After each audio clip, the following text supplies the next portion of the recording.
إن الحمد لله نحمده ونستعينه ونستغفره ونعوذ بالله من شرور أنفسنا ومن سيئات أعمالنا من يهده الله فلا مضل له ومن يضلل فلا هادي له أشهد أن لا إله إلا الله وحده لا شريك له وأشهد أن محمدا عبده ورسوله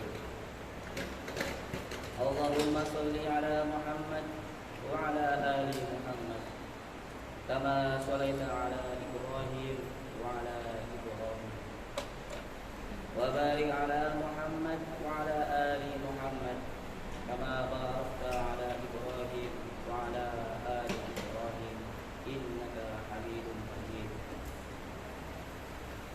عباد الله أوصيكم ونفسي بتقوى الله عز وجل حيث قال تبارك وتعالى أعوذ بالله من الشيطان الرجيم يا أيها الناس اتقوا ربكم الذي خلقكم من نفس واحدة وخلق منها زوجها وبث منهما رجالا كثيرا ونساء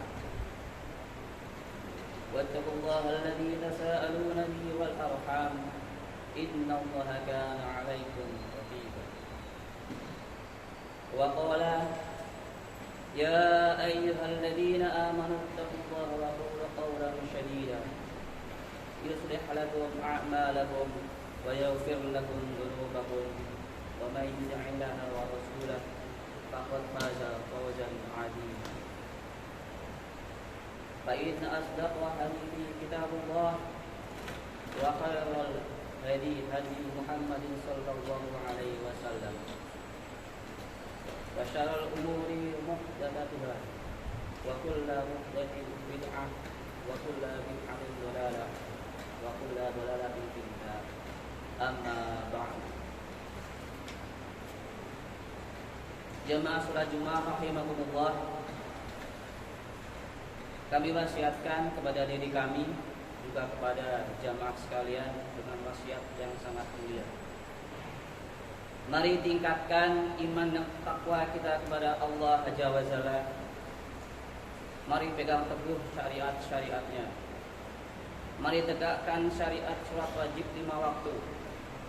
Mari tunaikan hak-hak dan kewajiban-kewajiban kita sebagai hamba Allah Azza wa Jalla dengan sebaik-baiknya. Tidak ada bekal yang dapat menyelamatkan kita dari siksa api neraka kecuali dengan bekal iman dan takwa kepada Allah Azza wa Jalla. Ketahuilah, seburuk-buruk umat adalah umat yang suka melanggar syariat-syariatnya, tidak mau taat, selalu bermaksiat dan menentang aturan-aturan Allah Azza wa Jalla, baik secara sembunyi-sembunyi ataupun terang-terangan. Jamaah salat Jumat rahimakumullah, ketahuilah bahwa maksiat itu hukumnya haram. Maksiat itu perbuatan yang akan menjebloskan kita ke dalam jurang neraka. Meski tampak indah, namun maksiat itu ternyata sangat menyengsarakan. Dari Anas bin Malik radhiyallahu anhu bahwasanya Rasulullah sallallahu alaihi wasallam bersabda, "Uffatil jannatu bil makarihi wa huffatil naru bisyahawat." Surga itu diliputi oleh perkara-perkara yang dibenci oleh jiwa, dan neraka itu diliputi oleh perkara-perkara yang disukai syahwat. Hadis riwayat Muslim. Maksiat itu meski tampak indah dan menyenangkan, namun memiliki dampak negatif yang sangat mengerikan di dunia ataupun di akhirat. Ada banyak dampak negatif dari pengaruh maksiat terhadap kehidupan kita selama di dunia ini. Di antara yang dapat Habib sampaikan adalah sebagai berikut. Pengaruh maksiat pertama, terhalangi dari ilmu. Pengaruh maksiat yang sangat besar adalah menghalangi pelakunya dari mendapatkan ilmu. Bagi umat Islam, ilmu adalah cahaya dan kemaksiatan adalah kegelapan. Maka jika seseorang melakukan kemaksiatan, itu artinya ia sedang menciptakan kegelapan dalam ruang hatinya. Ia akan terhalangi dari cahaya, ia akan terhalangi dari ilmu. Muhammad bin Idris Asy-Syafi'i atau dikenal dengan nama Imam Asy-Syafi'i adalah sosok ulama besar yang tak diragukan lagi keilmuannya, terutama di bidang fikih dan hadis. Beliau adalah sosok ulama yang sangat cerdas, sangat kuat hafalannya. Ketika berumur 7 tahun sudah hafal Al-Quran, hafal kitab Al-Muwatta ketika berumur 10 tahun, dan pada usia 15 tahun sudah mampu berfatwa. Ketika Imam Asy-Syafi'i duduk belajar di hadapan Imam Malik, Imam Asy-Syafi'i membacakan hadis di hadapan Imam Malik. Maka Imam Malik dibuat kagum dan terpana dengan tingginya kecerdasan dan kesempurnaan pemahamannya. Sampai-sampai beliau berkata, "Aku melihat bahwa Allah telah memberikan cahaya dalam hatimu. Janganlah engkau memadamkan cahaya tersebut dengan kegelapan maksiat." Namun, sehebat apapun kecerdasan Imam Asy-Syafi'i, jika sudah berhadapan dengan kemaksiatan, maka pengaruh maksiat itu akan menghalangi dirinya dari cahaya ilmu. Suatu hari beliau mengadu kepada gurunya Imam Waqi tentang jeleknya hafalannya. Beliau berkata, "Wahai guruku, aku tidak dapat mengulangi hafalanku dengan cepat. Apa sebabnya?" Sang guru Imam Waqi lantas berkata, "Engkau pasti pernah melakukan suatu dosa. Cobalah engkau merenungkannya kembali." Imam Asy-Syafi'i pun merenung. Beliau merenungkan keadaan dirinya. Apa dosa yang kira-kira telah ia perbuat? Beliau pun teringat pada suatu saat beliau pernah melihat seorang wanita tanpa sengaja yang sedang menaiki kendaraannya. Lantas tersingkaplah pahanya.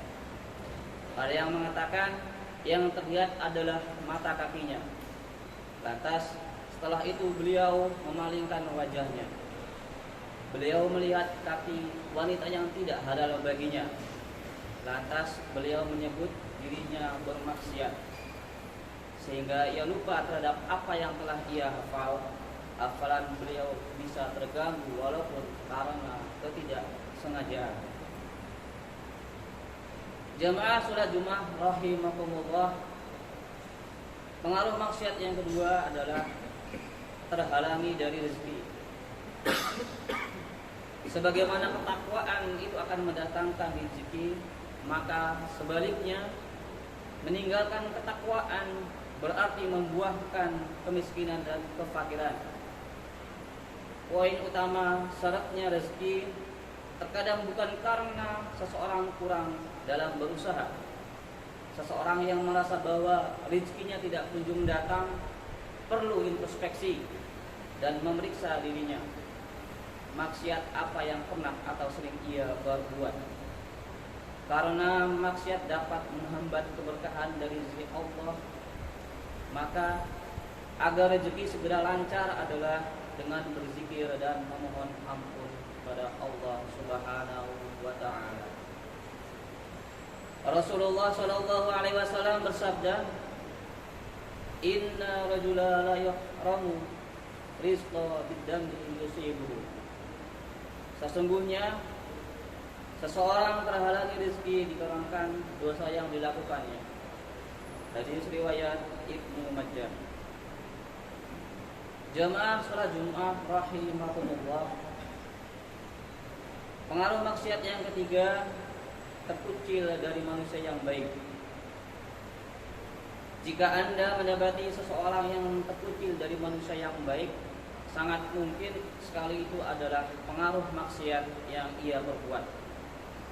Seseorang yang terbiasa melakukan maksiat Secara tidak langsung ia sedang menjauh dari komunitas orang-orang yang gemar melakukan kebaikan, sehingga terciptalah jarak antara dirinya dengan individu atau komunitas orang-orang yang gemar berbuat baik. Apa akibat dari kondisi ini? Ada dua kemungkinan. Kemungkinan pertama, ia akan kehilangan kesempatan untuk mendapatkan berkah dan manfaat dari keberadaan teman yang soleh. Tidak ada orang yang akan mengingatkan ketika dirinya berbuat dosa dan maksiat. Tidak ada orang yang akan mengajaknya untuk melakukan kebaikan, sementara dirinya akan terus terseret semakin jauh ke dalam jurang dosa dan maksiat. Kemungkinan kedua, ia akan bergabung dengan orang lain yang memiliki perilaku yang sama-sama suka berbuat dosa dan maksiat. Mereka akan membentuk sebuah kekuatan, yaitu kekuatan keburukan dan kebatilan. Mereka berperilaku buruk, gemar melakukan maksiat, bahkan mengajak dan mempengaruhi orang lain untuk berbuat dosa dan maksiat. Pelaku maksiat yang terkucil dari teman atau komunitas orang-orang yang baik, ia akan merasa terasing. Bahkan sangat mungkin rasa keterasingan ini akan terjadi antara dirinya dengan istrinya atau dengan anak-anaknya. Jamaah salat Jumat rahimakumullah. Pengaruh maksiat yang keempat, hati dan badan menjadi lemah.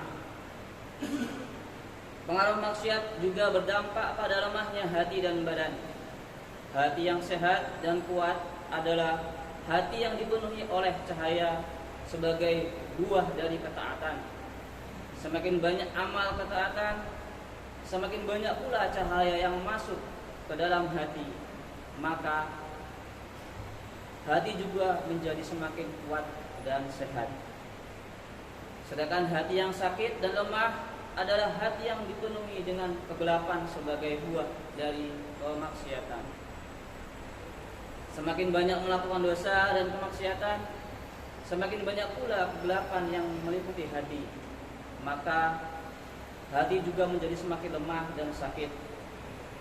Orang jahat dan banyak dosa, meski memiliki tubuh yang kekar, ia tetap saja disebut sebagai orang yang lemah. Kekuatan fisiknya akan selalu mengkhianatinya ketika jiwanya sedang dibutuhkan atau hatinya sedang mati. Abdullah bin Abbas radhiyallahu anhu dalam kitab Raudatul Muhibbin wal Nuzlatul Mustaqim karya Ibnu Qayyim al-Jauziyah berkata, sesungguhnya kebaikan itu memiliki pancaran yang akan tampak di wajah, cahaya yang ada di dalam hati, keluasan dalam rezeki, kekuatan dalam badan, dan kecintaan di dalam hati para makhluk. Sebaliknya, keburukan itu memiliki pancaran warna hitam yang tampak di wajah, kegelapan di dalam hati, kelemahan di dalam badan, kesempitan di dalam rezeki, serta kebencian di dalam hati para makhluk. Jamaah salat Jumat rahimakumullah. Pengaruh maksiat yang kelima adalah berat untuk taat. Pengaruh maksiat yang tak kalah bahaya lainnya adalah menjadikan seseorang merasa berat untuk taat. Ketika seseorang sudah terjebak dalam kemaksiatan, noda-noda hitam kemaksiatan yang mengotori hati tersebut menjadikannya jauh dari ketaatan kepada Allah Subhanahu wa taala. Sebab maksiat adalah kebalikan dari taat. Jika seseorang telah memutuskan untuk mendekat kepada maksiat, pada saat itu pula ia sedang berjalan menjauhi dari taat. Orang yang terlanjur senang dengan maksiat, maka ia akan berat untuk taat. Pengaruh maksiat tak hanya sekedar berat untuk taat, bahkan pengaruh maksiat sampai pada tahap menghalangi seseorang untuk taat. Meski amal ketaatannya ringan dan mudah dikerjakan, sering merasa berat untuk taat karena pengaruh maksiat, adalah bagian dari karakter munafik. Allah Azza wa Jalla berfirman, Innal munafiqina yukhadi'una Allah wa huwa khadi'uhum wa idza qamu ila shalah qamu kusala yura'una an-nasa wa la yadhkuruna Allah illa qalila. Sesungguhnya orang munafik itu hendak menipu Allah, tetapi Allah lah yang menipu mereka. Apabila mereka berdiri untuk sholat, mereka lakukan dengan malas. Mereka bermaksud dia ingin dipuji di hadapan manusia, dan mereka tidak mengingat Allah kecuali sedikit sekali. Quran surat An-Nisa ayat 142. Jamaah salat Jumat rahimakumullah. Pengaruh maksiat yang keenam, memendekkan dan menghilangkan berkah usia. Perbuatan maksiat dapat memendekkan usia seseorang. Jelasnya, perjalanan usia seseorang itu selalu diiringi dengan keberkahan. Keberkahan itu hanya dapat diraih jika ia gunakan usianya untuk melakukan kebaikan dan ketaatan. Sebaliknya, jika perjalanan usia seseorang hanya digunakan untuk melakukan kemaksiatan, maka ia akan kehilangan keberkahan, sementara usianya tidak akan pernah berhenti melaju. Itulah yang dimaksud dengan memendekkan usia.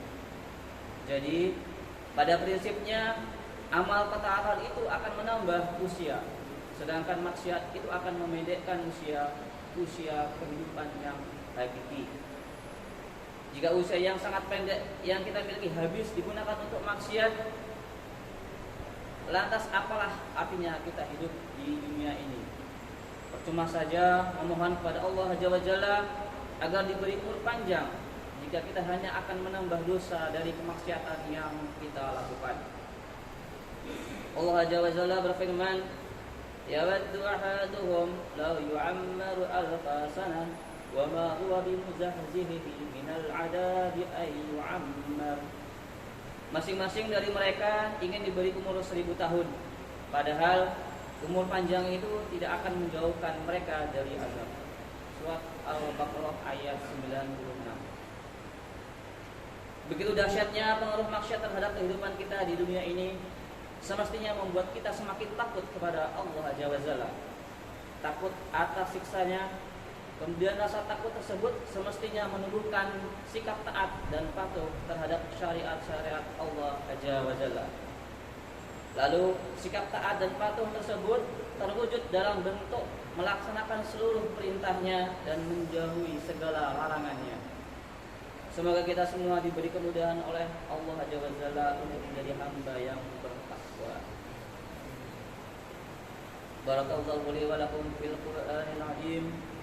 ونفعني وإياكم بما فيه من الآيات والذكر الحكيم فتقبل الله مني ومنكم تلاوته إنه هو السميع العليم وأستغفر الله لي ولكم أقول قولي هذا وأستغفر الله العظيم لي ولكم ولسائر المسلمين والمسلمات والمؤمنين والمؤمنات الأحياء منهم والأموات فاستغفروه إنه هو الغفور الرحيم.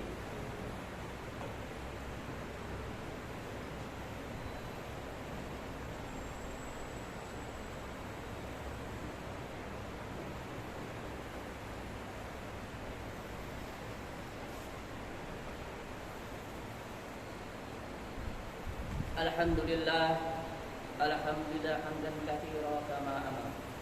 Asyhadu an la ilaha illallah wahdahu la syarika lah. Irhaman liman jahada bihi wa kafar. Wa asyhadu anna sayyidana Muhammadan abduhu wa rasuluh. Sayyidul khalaiqi wal bashar. Sallallahu ala sayyidina Muhammad wa ala alihi wa ashabihi ajma'in wa sallam tasliman katsira. يا أيها الناس اتقوا الله وافعلوا الخير واجتنبوا عن السيئات إن الله وملائكته يصلون على النبي يا أيها الذين آمنوا صلوا عليه وسلموا تسليما فأجيبوا الله عباد الله إلا ما دعاكم وصلوا وسلموا على أمره له هداه. اللهم صل وسلم وبارك على سيدنا محمد وعلى آله وصحبه أجمعين وعلى التابعين وتابع التابعين وارض عنا معهم برحمتك يا أرحم الراحمين. اللهم اغفر للمؤمنين والمؤمنات والمسلمين والمسلمات الأحياء منهم والأموات إنك سميع قريب مجيب الدعوات. اللهم انصر أمة سيدنا محمد. اللهم أصلح أمة سيدنا محمد. اللهم ارحم أمة سيدنا محمد. اللهم انصر من نصر الدين واخذل من خذل المسلمين واجعل بلدتنا إندونيسيا هذه بلدة آمنة مطمئنة وسائر البلدان المسلمين. اللهم ادفع عنا الغلاء والبلاء والوباء والفحشاء والمنكر والبغي والشرور والمختلفة والشدائد والمحن والفتن ما ظهر منها وما بطن من بلدنا هذا خاصة ومن بلدان المسلمين عامة إنك على كل شيء قدير.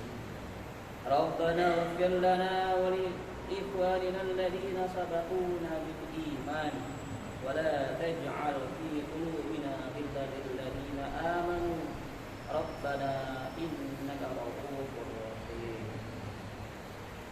عباد الله إن الله يأمر بالعدل والإحسان وإيتاء ذي القربى وينهى عن الفحشاء والمنكر والبغي يعظكم لعلكم تذكرون.